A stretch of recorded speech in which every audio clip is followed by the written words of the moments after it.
I do not want to talk about these banalities that he wants to reach. არ მინდა ვილაპარაკო ბანალურ საკითხებზე, რომ პუტინს სურს საბჭოთა კავშირის ყველა ტერიტორიის დაბრუნება და მათი გავლენის ქვეშ მოქცევა. ის ამას ნელ-ნელა აკეთებს. ხალხმა უნდა იცოდეს დეტალები. მაგალითად, საქართველო, რომელიც ევროკავშირისა და ნატოსკენ მიიწევდა, მთლიანად ბრუნდება რუსეთისკენ. მიუხედავად იმისა, რომ მათ გაყინული კონფლიქტები აქვთ. მათ აფხაზეთში ის აქვთ, რაც ჩვენ დონბასში. იგი შეერაღებული დაჯგუფებების მიერ კონტროლდება. აფხაზეთი არ ვითარდება, ის უბრალოდ საქართველოს ძალიან ლამაზი, მაგრამ ჩამკვდარი ნაწილია. თუ ოდესმე შესაძლებლობა გექნებათ წადით იქ, თქვენ გაიგებთ, რომ ის უბრალოდ მოკვდა, რადგან პუტინს ასე სურდა.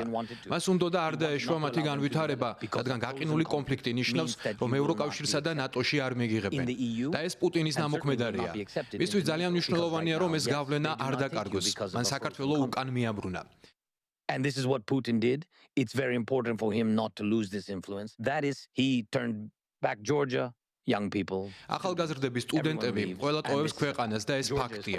საქართველო საკმაოდ პატარა ქვეყანაა, ისინი წავლენ.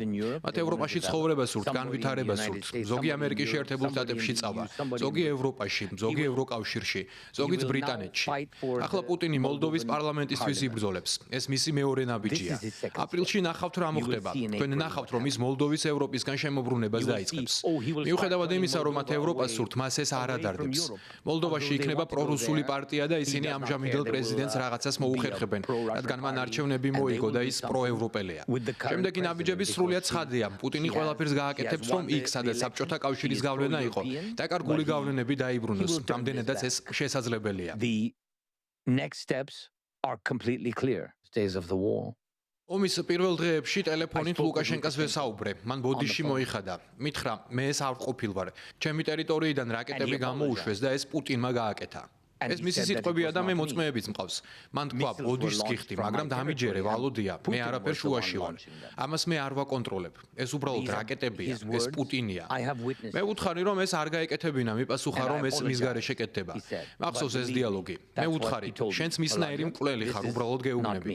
მან კი მითხრა, უნდა გაიგო, რომ რუსებს ვერ შეებრძოლები. მე ვუთხარი, ჩვენ არასდროს ვეომებოდით მათ. რაკეტები შენი მიწიდან გვესროლეს, ბელარუსიდან. ეს როგორ დაუშვი? მითხრა, კარგი, შენს გააკეთე საპასუხო დარტყმა. I remember this conversation. We sit down. First of all with Trump.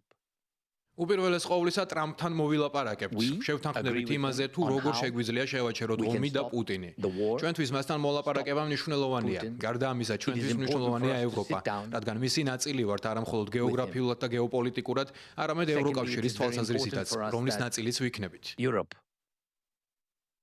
which is very important for us. He can stop Putin because Putin is afraid of him. ტრამპს პუტინის შეჩერება შეუძლია, იმიტომ რომ პუტინს მისი ეშინია. ეს ფაქტია. ტრამპი დემოკრატიული სახელმწიფოს პრეზიდენტია და სამუდამოდ არ მოდის. ის პუტინი არ არის. ის 25 წლით არ მოვა. საკუთარი ვადით მოვა. მაგალითად 4 წლით. მეხუთე წელს კი პუტინი ომს დაიწყებს. ტრამპი თავს უკეთ იგრძნობს, თუ მის დროს ომი არ იქნება. ამის შემდეგ კი უკრაინა განადგურდება. And for the 5th year, Putin came with a war.